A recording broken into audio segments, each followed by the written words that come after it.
Hello, everybody. This is the fourth episode of Being Abundance podcast.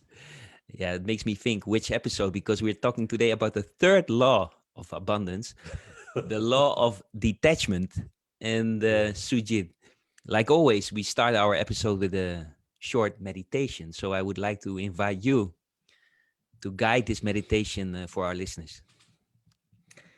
Thank you. Thank you, Kuhn. Thank you for holding space. Thank you for being who you are. And thank you for your warm welcome. And yes, to fully become present, let's start with a little recentering. So, if you have any electronic devices, anything that you don't need for this conversation, the invitation is to put it on silence and away from your energy body. And if you'd like to create a space that you would like, some incense or candle, a glass of water, and find a comfortable position where you can be seated with your shoulders relaxed, your spine straight and free from your backrest. And gently close your eyes.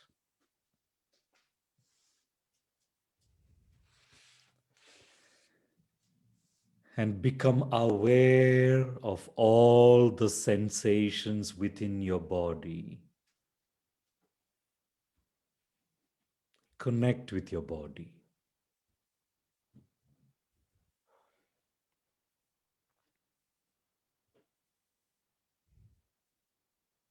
Scan your body with your attention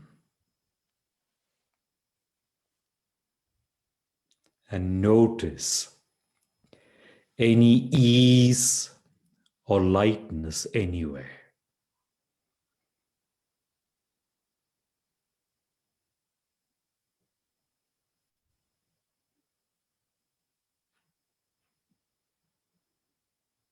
Notice any heaviness or discomforts anywhere.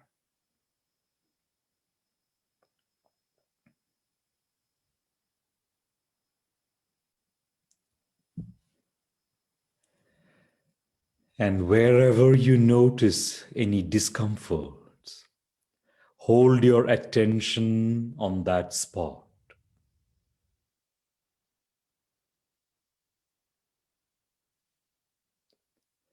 And breathe 2 times deeply into that spot and release.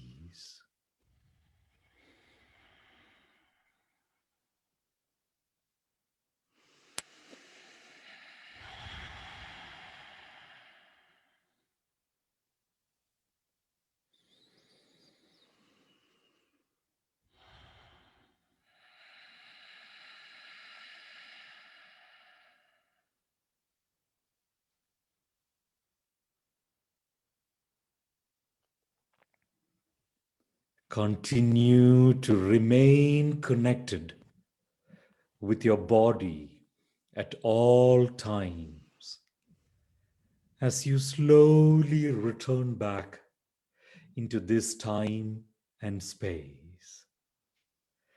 And we can begin. Thank you, Sujit. It's always wonderful to recenter and to feel again the body, our anchor from where we operate in this life. So we're talking today about the law of detachment. And if I think about the law of detachment, immediately think about Buddha, because for me he is a figure that was actually embodying detachment, someone that is sitting completely in peace underneath a tree. So, is that a correct observation that Buddha is an embodiment of detachment? Oh, absolutely. Absolutely.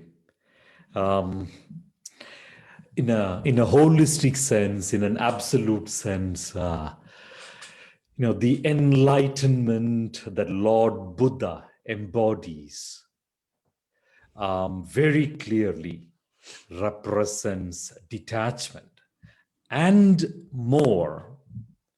But to your question, absolutely, Lord Buddha embodies detachment. Yeah. He said suffering comes when we have desires and when we don't have the object of our desires. I know you as someone that is an expert if it comes to East and West wisdom, and especially the bridge between those worlds. Um, so, what did Buddha meant with this saying? Suffering comes when we have desires and we don't have the object of our desires. Hmm. Good point. Good point, Kuhn. To make it real, say uh, your desire, um, Kuhn, is that you would like in your life more than anything else to have a PlayStation, and but you don't have the PlayStation yet. What happens? We are, you have a desire, which is a desire to have a PlayStation, and there is the object of desire, the PlayStation itself. When there is a gap between the desire and the object of the desire, then there is suffering, there is attachment, there is craving. I really want this. If there is no gap between the object, I mean, the desire and the object of your desire, then there isn't the suffering that comes from attachment, from that craving. Yeah. That is what Lord Buddha meant. Yeah. But how you explained it, the problem with that is that you might think, oh, I need the PlayStation to be fulfilled, or if I have the PlayStation, there's always something else to wish for, right? So is it the mechanic of craving something that takes you out of the here and now, or how do I have to see that? Wow, that's a brilliant question, Kuhn. Indeed, in that question itself, you have touched upon this profound self-leadership that we can have through detachment. And the way you articulated that question is brilliant. Um, the absence of craving. Oh, yeah, very much. What a beautiful place to be. Mm. Total inner peace. And, you know, you don't have to watch Kung Fu Panda to understand the power of inner peace. But, Kung Fu Panda, I totally, totally love all the 3 episodes, particularly the third one. You really cannot miss that one. And I'm not getting any royalties or any recommendation fees from the producers of Kung Fu Panda to say this on the show. You didn't do But the voice of the panda, right? No. no, no, No. Okay. Paul, no. But craving, you know, um, uh, the fallacy of craving, the mechanics of craving, as you put it, is where the secret is to free ourselves from that suffering. And this is true as much for a mystic as it is for any worldly human being. You know, you have a craving for something, and that craving is like a living being, like a wolf that is inside us, you know driving us and pushing us forward to go get that. And assume that after a lot of sweat and blood, and toil and hard work and time away from your children and families and at the expense of your health and all of that, assume that you achieved that object that you desire. Maybe it has taken a good few years of your life. Good. And you sit back like, yes, here it is. Now I've been craving all my life for this. And I finally, after years of toil, I found it. A gong bell, bowl. What happens? Perhaps for a moment, you will feel that inner peace, that lack of suffering.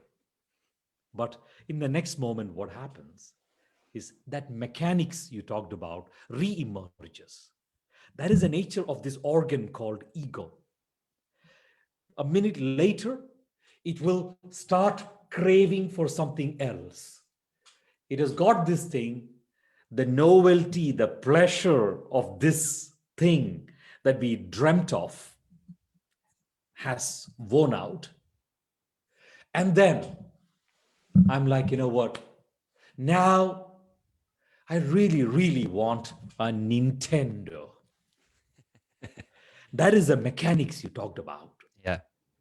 So what happens is that more and more and more I keep feeding those egoic mechanisms, the more and more I'm getting more and stuck in this mechanics of craving. Yeah.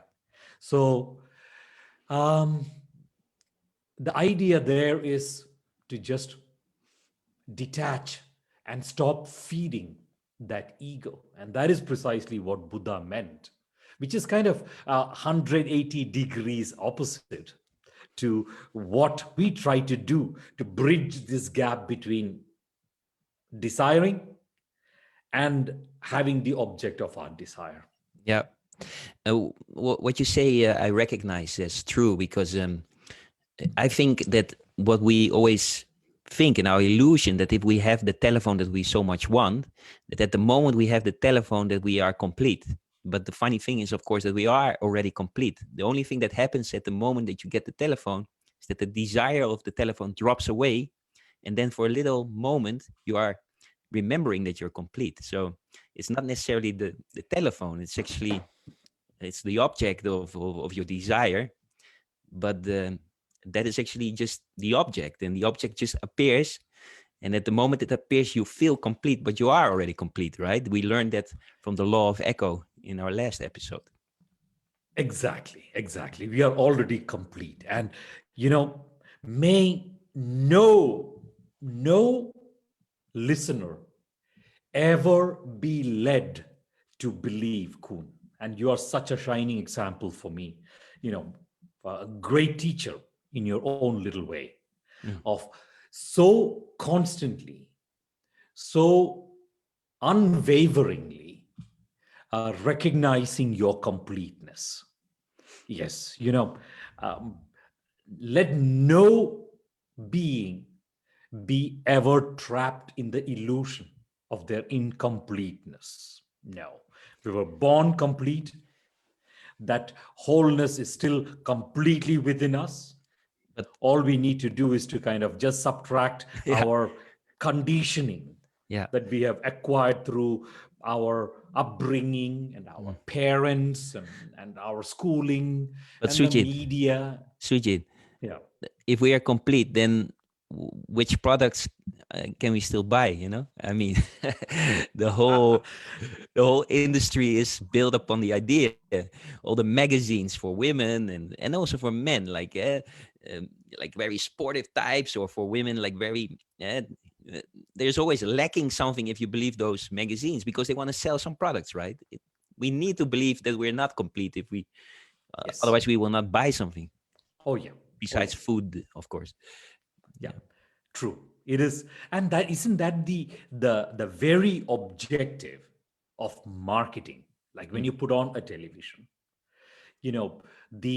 the commercials that you see on television is psychologically designed to stimulate your ego, to start believing in that need, the illusion of need. So advertising is designed, good advertising, at least in the egoic sense, is designed to create needs, craving. Yeah. And then once that is achieved, good, because you see this beautiful fancy car and you see your neighbor is using that car, and you're kind of like, your peer pressure or your sense of self-worth is triggered, Yeah. and you feel like, you absolutely need to have that kind of a car in order to feel complete. Yeah. Or it gets even, I talking of how this conditioning happens, I remember there was this one particular commercial a few years ago that I saw on television when I was in Canada. And for me, it was a fascinating ad of observation. It was a commercial from an insurance company, that sells like life insurance or family insurance, whatever it is. And simple um, ad, you see a man getting into a car, and you can see clearly like he's like a family man, returning from work with a tie and tired and excited to go home, gets in the car, starts driving, and then the screen goes blank, and you hear the sound of this massive car crash, only the sound. And then the next scene is, there's a knock on the door, and the police is standing there at the door, and screen is completely silent. The door opens and the police woman speaks to the mother and the child, all silent, speaking. And then the mother collapses on the ground, and the little girl child starts crying, all silent scream. Wow. And then the words come, you know, this insurance company, and do you have family insurance? So, That for me is the most primitive level of consciousness when it comes to triggering a human's needs. That when it comes to that your innate sense of loss, your innate fear of losing life and losing love, these are the two of the three fears. There are only three fears that we experience, at the most primordial level. There are only three fears. There might be 1,000 labels, three fears. Of this, two are the fear of losing life and the fear of losing love. And in that one commercial, they were triggering all of that and thinking like, that we will get all kind of subscriptions and registrations. People will buy our products. yeah. Well, actually, they're tapping in our survival consciousness, and because we can share much more about marketing and conscious marketing, maybe something for another episode. But if we dive into the three types of relations that we have with money, because if you talk about detachment, well, detachment is something. We all feel like, yeah, I can be detached from my mother, or I can be detached from soccer. But to be detached from money is another level for a lot of people. So if we focus on that, three types of relationships that we can have with money, because I know that you know those relationships. Um, Please share with us what are the three biggest types of relationships a human being can have with money. In fact, a great reminder there. You touched upon that really well, Kuhn. It's not just about money. It's about everything. Because as you put it, and I want to use this theme that you brought into this conversation earlier today, the mechanics of our craving. That mechanics of craving is internal. It's an egoic mechanism that, once you feed that wolf, it just continues to live in your being. Yeah. Whether it's in the form of attachment to relationships, or attachment to certain people, or attachment to objects, or attachment to money. The mechanics is the same. Yeah. And yet, yes, money is the easiest, simplest, perhaps the most relatable object that all our listeners will identify with, in today's world. Yes, you know, um, we can have at least three different types of relationships with money.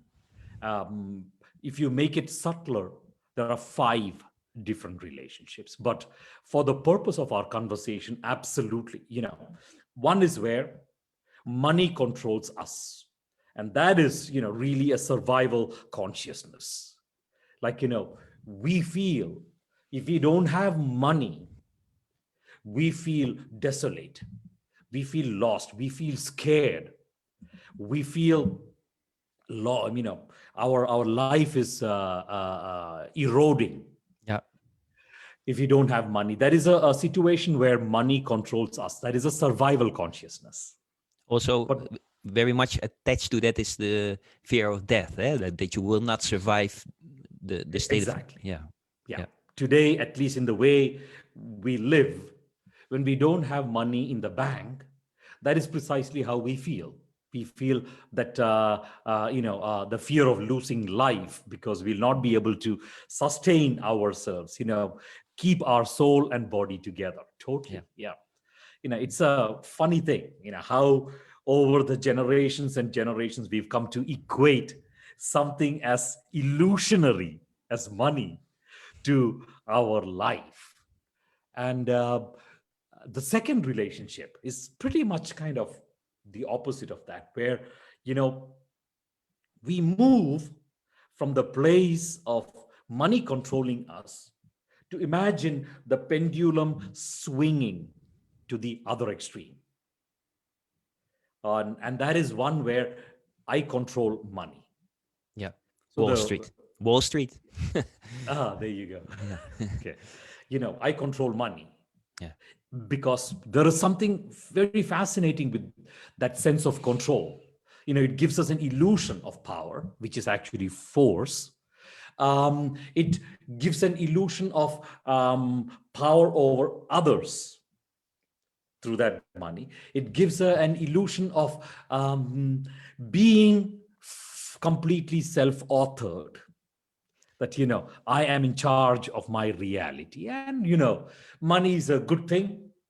Having control over it, I suddenly have control over government, I have control over my community, I have control over media, I have control over the societal narrative. All of this can play a role. Yet, for me, it is an evolutionary consciousness where when we move from money controls me to I control money, that is a step further in our evolutionary consciousness. Yeah. So, from being trapped as a victim to money, now it's still a trap, because now I'm trapped in the illusion of being a master of money. Yet, But it is an evolutionary step. but I have to say that if we think about people like Elon Musk or Jeff Bezos from Amazon, those people, these people are actually super rich, and they use that money to manifest their dreams. So you say it's an illusion, but in some sense they are also using that money to manifest the dreams that they have. Why do you say that controlling money is illusionary? Wow. Um, I totally love the direction in which you're going. Very much, it is, if we take a step back, Kuhn, it is very valuable to just ask ourselves. So let me ask you this question, just to play around with this. What for you at the most primordial level, what is your deepest yearning, your deepest longing, your greatest pursuit? Ah, you put me on the spot here. Uh, my deepest yearning.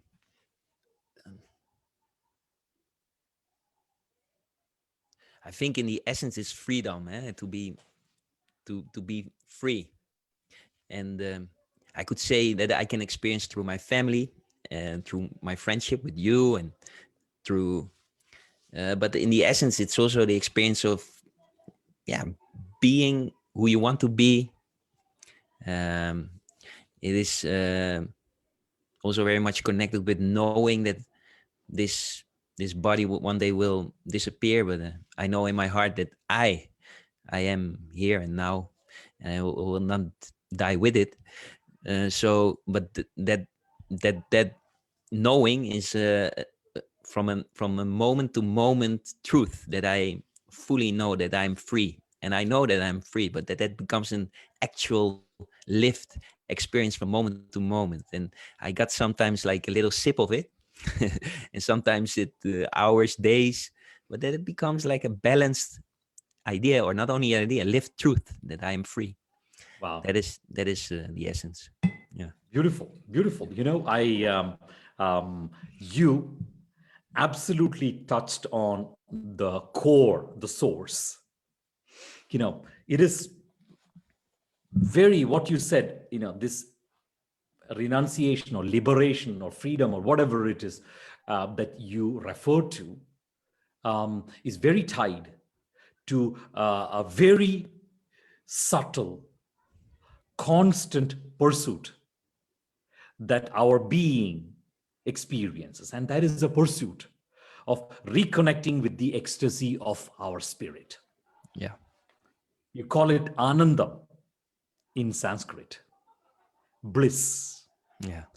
It is returning to that bliss is the most primordial yearning we have. That is the yearning of our spirit, Atman, to realize itself. You can just simplify the whole thing and simply just say, like, hey, the pursuit of happiness. Yeah. But then, we can break happiness down into different levels of, what is pleasure and what is true happiness. The best word to stick with is one of bliss. You can call it the exaltation of our soul, returning to that. And I mean return to it, because that is how we were born. And what you said, that awareness that we are spiritual beings having a human experience in this body, that awareness is definitely setting us free. It's taking us to that bliss. Mhm. That is our most primordial yearning, returning to bliss. And Yeah. once we understand this, and we start understanding all the pursuits we are after, we can draw the connection instantly. Instantly, we can draw the connection. Like, I want to go out jogging and staying healthy. Why? I keep asking why. You will eventually come to the answer, yes, I want to return to bliss. I want to get this promotion at work. If you truly contemplate on that motive, the yearning, you will subtract, and you'll come down to the most primitive why, and that why is returning to bliss. Any worldly pursuit we have, even if it means, replacing Mr. Rutte as the next premier of the Netherlands, you deconstruct that yearning and go down to the most primordial level. And you will notice it is our spirit's yearning to realize itself, for us to return to bliss. That is the most primordial motive that drives us towards anything. And the way the ego is conditioned to believe is we will return to bliss through addition, adding more to ourselves. I want another beautiful jacket and a coat and a nice car and a home, solar panels, and I want to live in the woods and I want a job. Addition, addition, addition. That is the illusion of the ego, that addition is the pathway to return to bliss. And then, like, you are a shining example of the mastery that you have in your life, that we follow our attachments, attachments, attachments, attachments, and then you, like you, for me, a great example, the simple realization that, wait a minute, that this addition is a never-ending process. I'm feeding the wolf of ego within. The secret is in subtraction. Yeah. And that kind of connects the dots and brings us bring us back to Lord Buddha and his saying, the desire and the object of desire.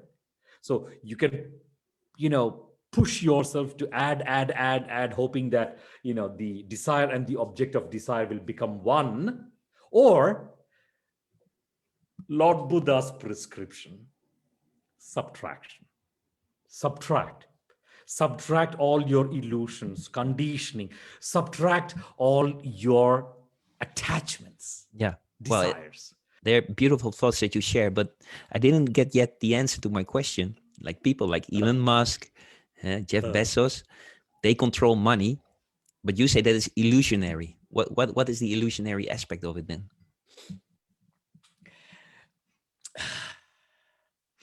The simple thing is that we have power.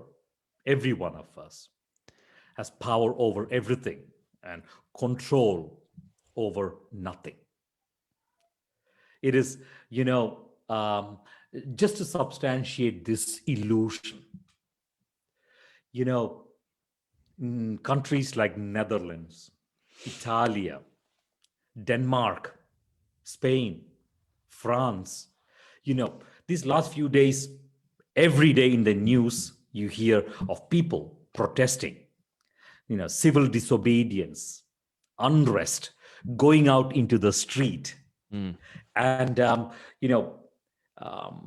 in the beginning, I thought, when I was observing all of this, these are people trying to demonstrate to the rest of humanity that they are free from being controlled. And they want to express that freedom by just walking out on the road because that is what they want, not somebody else like the authorities want. So this is my expression of freedom. That is what I thought I should read from this. Then some of these protests turned into violence. And that is when I realized that actually these people are not free. On the contrary, these people are completely trapped. They're handcuffed in their life. The illusion of control, that they are in the illusion of control, that somebody controls them, that they cannot live the way they want to live their life. And they want to break free from those shackles. And going out and protesting is one way for them, at least they believe, to show that they are free. But then they're violent. They are trying to break something as a form of protest to this illusion of control. So they're actually trapped. They feel subjugated or submissive to that authority. The reason why they feel they need to apply force to demonstrate that they are free, which clearly demonstrates that they are not free because they need to resort to force. Yeah. This idea of control is like that. And I want to absolutely encourage Musk or Bezos to be free, completely free from that money. That is when they have true power, which is actually the third relationship with money. So, I don't want to speak specifically about a Musk or a Bezos, because that means we'll be limiting the scope of our understanding.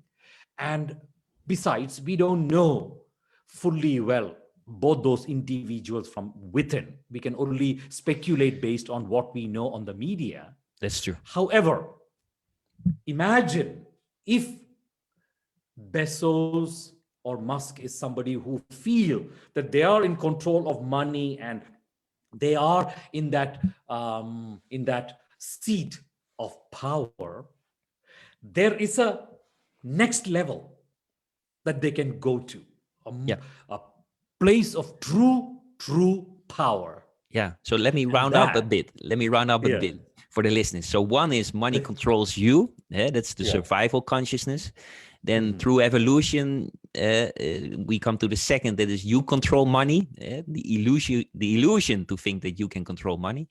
But that is already the transformation consciousness. And then the third is the one that you share right now. That is even further in the evolution, but you could also say the pendulum is not anymore swinging fully to the right or fully to the left. There is also a third way, and that's what you are going to share right now, right? that is the really detached consciousness, and that is a place where, yes, you are grateful for all the money that you have, all the material that you have, but you're not entangled anymore. You're completely disentangled with the concept of money. Yeah. And think about that disentanglement like this, like two rails of a railway track. They never converge. They always move in parallel. They have to move in parallel. That's a law of the universe. That's the physical law of physics. Anyway, two rails. Here is you continuing your journey of celebrating life, one rail. And here is the other rail, which is the whole idea of money, because every effort has got a reaction or a reward.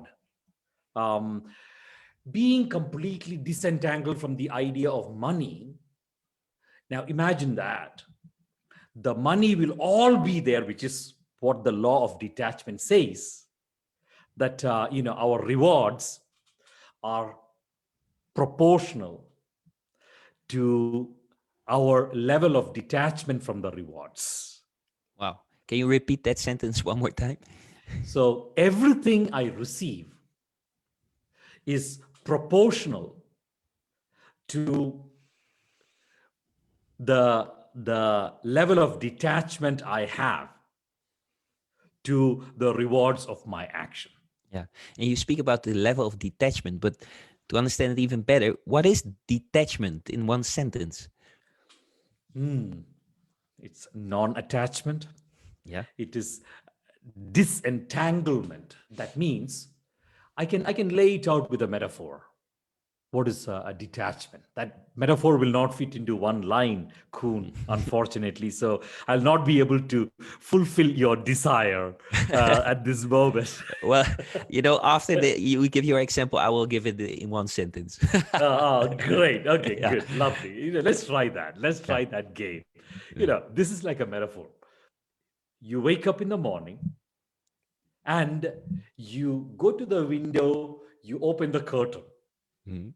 and you look out and you notice your car is gone. Is your happiness gone with that car? If it is, your happiness, your inner well-being is not gone along with that outer object, that means you're detached. So detachment for me is a profound form of inner authority. Inner authority being one of the three qualities of the mature masculine, leadership. Yeah. One where inner authority, where my inner reality, my inner state is completely disentangled from the external reality. Yeah. To remind ourselves of that example, that story that I shared last week of the teenage kids from Norway and their relationship to the weather, you remember? Yes. That is attachment.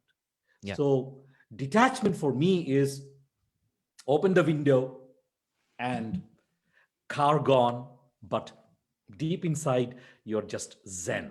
Yeah. That external object is not entangled with my inner state. That is a good metaphor to lay out the understanding of detachment. Yeah, but now our society, we are brought up with the idea that you give, and then often you can think about what you will receive again for it. So you work, and then your boss pays you. So how to live in this realm of neo-capitalism and give without being attached to what you will get back from it? That is such a difficult thing, Kuhn, Mhm. until you discover that it is the easiest thing. Hey, you have two wonderful souls in your home. Use them as your teacher. I mean, your two little kids. Mm. Use them as your teachers. You know what? This point that you raised, neo capitalism, you see them totally entangled in neo capitalism? No, no, no. Nothing. They are completely here and now. They give for the joy of giving. Yeah. They celebrate the magic of each moment just for the celebration, for the sake of celebration. But I hear our listeners and they say, but we have bills to pay, Sujit. I mean, yeah, my child Uh, can give for the pure joy of giving, but I have to pay my bills, right? That is something that then comes up. you know what? Um, Here again, if we don't know how the universe operates the other way, then we can't judge the other way. So indeed, with great compassion, I must say, it's a legitimate question. The question that you just raised is a very legitimate question, Kuhn. You know, Somewhere as a kid, we knew the law of detachment.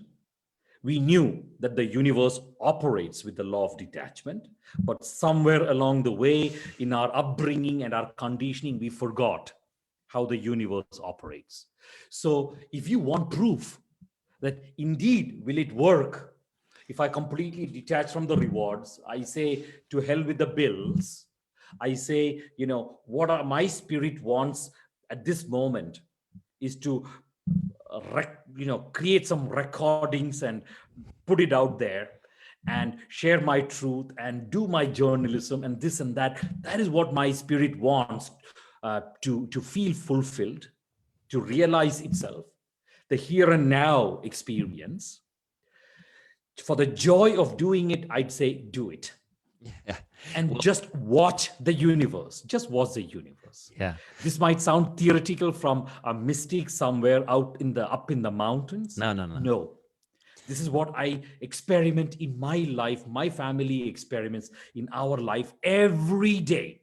I know. Yeah. Every day, we experiment with that.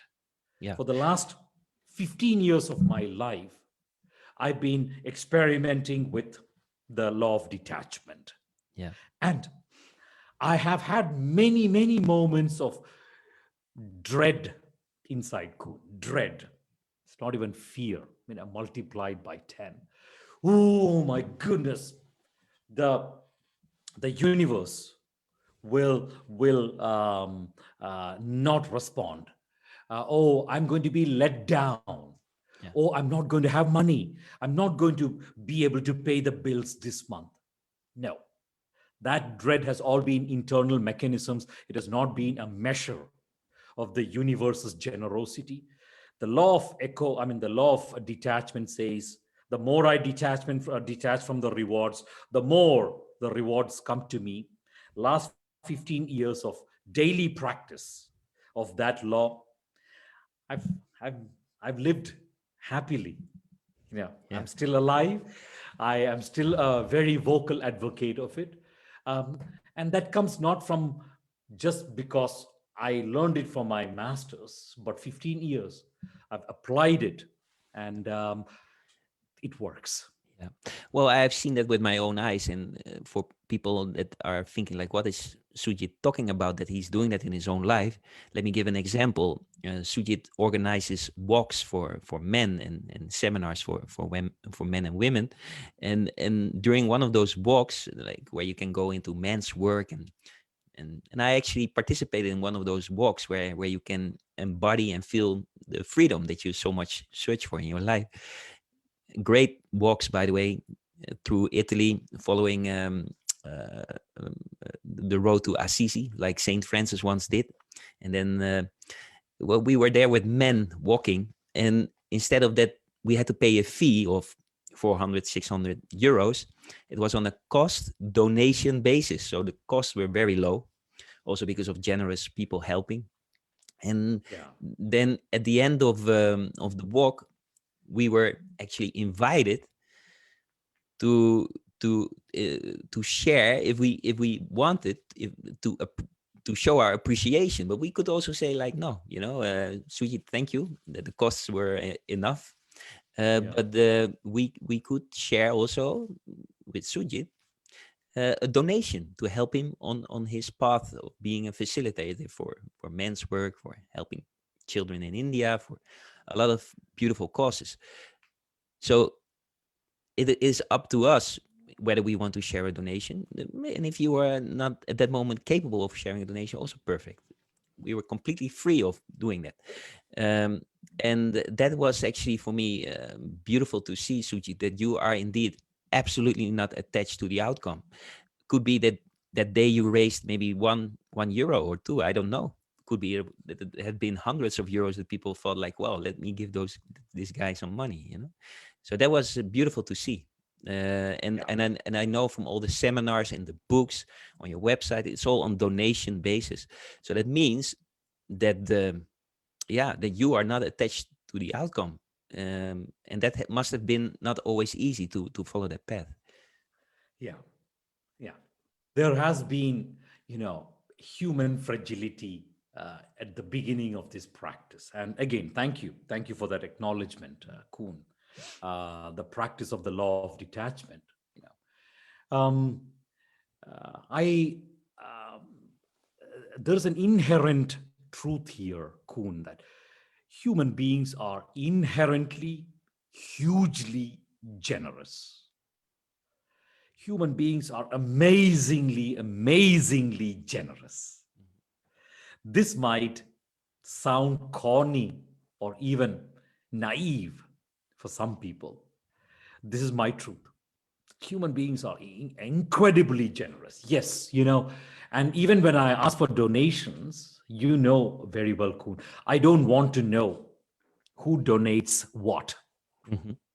So I don't want anybody to come to me and say, hey, this is my donation to you. Here is 1,000 euros for your service. No, Mhm. as you notice, as you remember, I just accept only the donations, anonymous donations. So I don't want to know which man or which woman donated how much. True. It is putting my faith in the universe that, this is a contract between Sujit and the universe, and Kuhn and the other men and women who practice with me are just channels of that universe. Yeah. That, if I, in return for my service that I offer to humanity and the planet, the universe, and this is 2 weeks from now, week 5, the fifth law, which is week 6, Hmm. we will go into it. Hmm. The law of non-locality, Yeah. how the universe operates in distributing abundance to all human beings. But indeed, the story you said, very, very true, that people are inherently generous. Yeah. So universe just does its magic through all kinds of people, all kinds of channels that we cannot wrap our head around. But why do you not put a price tag on your service? Because you could say that it's so much more easy. But why why you don't do that? Oh, yeah, most people do that. Almost all people are Yeah. doing that, and a lot of people that I know they're doing that out of concern for their clients or Yeah. guests or whatever it is, put a price tag on my service so people can take a step back. They can do a little meditation like, oh, this price, do I say yes or do I say no? And they might conclude, I'll say yes to it or I'll say no to it. It's kind of pretty making it binary for people, which is such a great disservice. The moment we make something binary for people, we are, especially you and I who are in this field of helping people self-realize, that is a disservice. Yeah. Because very, very often, just the reflection of what something is worth to me creates a huge burst of illumination, of growth for people. Just the inquiry process of what is this worth to me? Just asking the question and being with that question. We don't have to force the answer. Just asking that question, what is this worth to me? And just being with that inquiry in profound silence for a day, a week, a month, years. It is so transformative that at the end of the process, the kind of incredible self-leadership that you develop, it's phenomenal. You also know, Kuhn, so I mean, I totally love not putting a price tag because of that, because just the reflection around price tag is so valuable for people. Yeah. But you also know, of course, the spiritual tradition that I come from, Kuhn, all the masters before me, they've all offered their service like this without a price tag. Yeah. And there are two very simple reasons. One is very pragmatic reason, which is accessibility. It's I don't want to know who has the capacity to pay what. In fact, every mystic, whether from my tradition or other indigenous traditions, recognize that self-realization is a basic human right. The United Nations Charter has defined 30 basic human rights, like the right to education and safety and drinking water and all of that. The mystics, the sages understand the 31st, which is the right to self-realization. I truly, truly believe in that self-realization is not reserved only for the rich who can afford to pay to join me in a retreat or a walk. No, it must be accessible to all. And I welcome somebody who has paid me zero, like during the walk, you remember at the end of the walk, all of you are supposed to share with me or return to me an unmarked envelope with your energy in it. Could be Should zero. unmarked. Could be €1. Could be, yeah.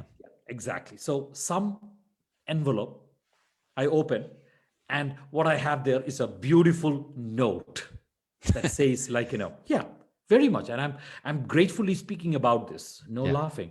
Just a note. Thank you, Sujit, for being part of my life. Okay. I'm forever grateful. Great. I open the next envelope and there's like 1,001 euros. Great. I do not want to know who donated what. Doesn't matter to me because my contract is with the universe. It takes care of all the rewards. Yeah. So one of the two ideas why I practice without a price tag on a donation basis with complete detachment to the rewards of my service is accessibility. Yeah. I want everyone to be able to access self-realization. And the second one is more spiritual in nature. Indeed, it is the law of detachment. To continue practicing detachment every day because the power in it, the freedom, to borrow your word, the freedom, the liberation in that detachment from the reward is so infinite. Yeah. that I wouldn't want anything else from my service. Yeah. Just to feel that power of liberation Yeah. is enough for me. So it's a very spiritual reason. The second reason why we offer on a donation basis, no attachment to the reward. I Yeah. don't want to know what I'm going to receive in return. I love dancing in the mystery of not knowing. Yeah. Yeah. I understand. Well, I remember that once as a journalist, I was asked by an organization to make videos for them, and they asked my day price, and I don't remember what that price was, but let's say it was like 800 euros or something, and just for the sake of the argument, and then they said to me, Koen, really 800 euros for 1 day work, 2 days editing, and you come with someone else? Why don't you just ask 2000, because we want you to be a 2000 euro journalist, another 800 euro journalist, so but it made me think, like, yeah, what is the price tag that I give myself? That is also a bit of the sad thing of a price tag, because you limit yourself. You limit yourself. You say, no, I am a 400 or 800 or 1200. Who am I to judge myself that that my value is that? It is beautiful to work in such a way that you leave that open. Yeah. But I'm sure that there are always people coming to you, Sujit, that say, what is that you normally ask, or what would be for you okay to serve your family, so Yeah. yeah. Oh, all the time. Yeah. All the time, Yeah. especially from the institutional world. Hmm. Whether it's a business, whether it's a non-profit or a political entity, all the time. Hmm. All the time. They come all the time. Why? Because it's not only because of the frustration. Some people have that, the frustration of having to really think, how much do I, give to this fellow? Mm. Is he a coach? Is he Yeah. a guide? Is he a master? Is there a going market rate? you know, so there's a little bit of frustration there. Yeah. Yet coaching people through that is such a profound experience. Mm. So there's a little bit of some people who have that frustration, the reason why they ask. There's another reason which is very pragmatic, very pragmatic. If you look at, let's say, the way a United Nations works, or the ING Bank or Philips works, if they want your service as a journalist, Hmm.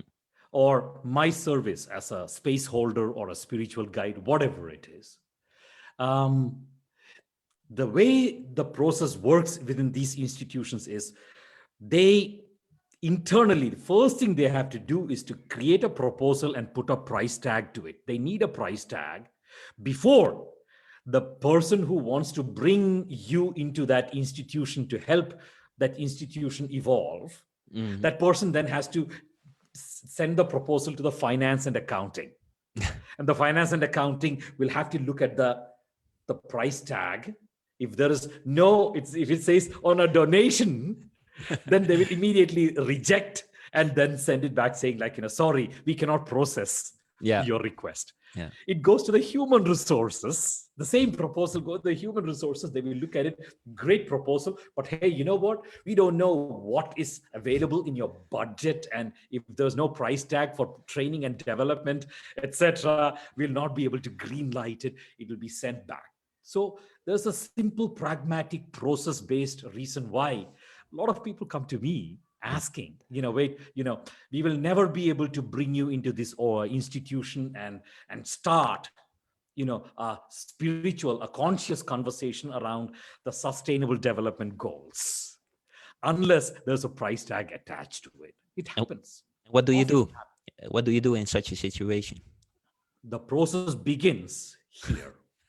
So the process doesn't begin after they have identified the price tag, they have put it into the system, and the process happens, and then everyone in the organization or the institution green lights, and then I start holding space for them. No, the process begins. My service to that institution begins the moment they ask the question.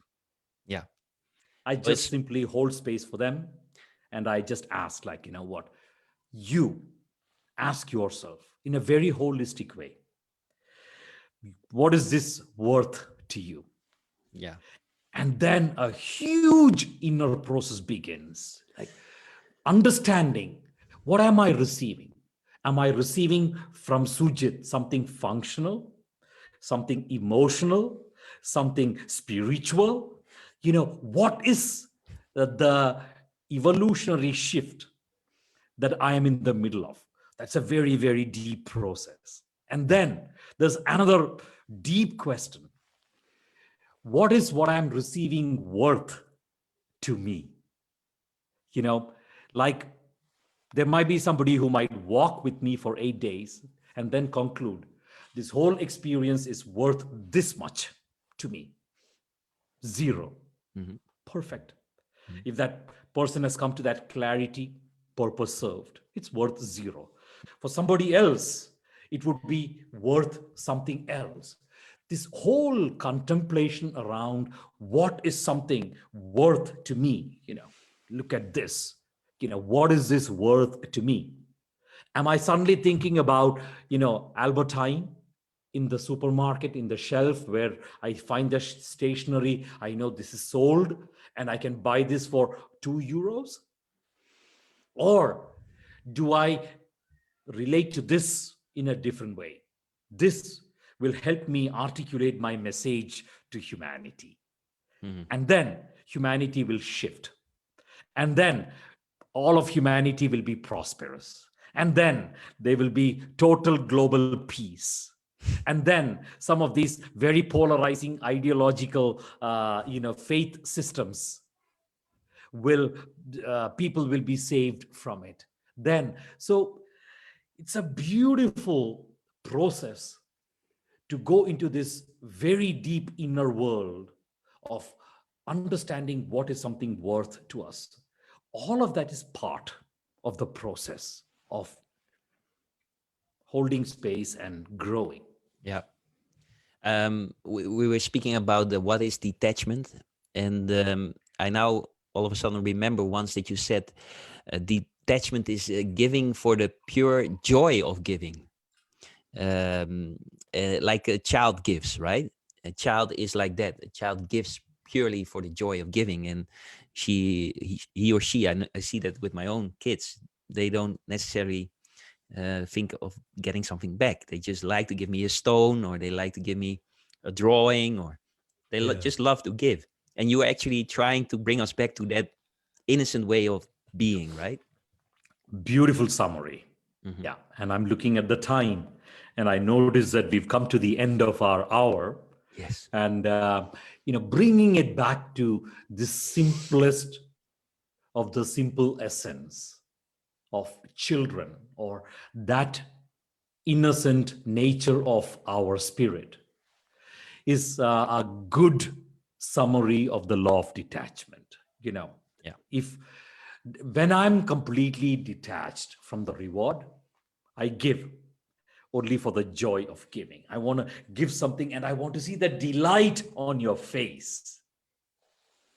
Very much. And next week, when we come together for the law of exponentiality, which is the fourth law, the law of exponentiality, I will unpack this response, the power that we have in magnifying the joy of giving in others, how we can play such a powerful leadership role in creating exponentiality. We'll definitely go deep, deep, deep into that. Yeah. And I know you as someone that is not attached to this idea. So if it will go completely different, you will be also perfectly fine with it. Indeed, so yeah, don't take my commitment as a commitment that this is where we're going to start next week. But I took some notes. So yeah, I love to also hear your wisdom upon that subject. For now, Sujit, thank you so much. I would say have a nice day with your family in Italy. And once more, I would like to say I'm very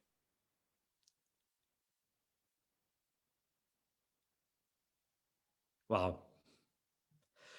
What a universal conspiracy that Kuhn should just drop off from the call. The technology gods decided that Kuhn should just drop off, which is a cosmic perfection happening here. I want to thank you, Kuhn, when you listen to this last part of the live stream, for who you are as a human being, and who you are in my life as a friend. And I also want to thank all our listeners to who joined and held space for this conversation to unfold. So wishing you all a safe evening ahead or day ahead. Goodbye.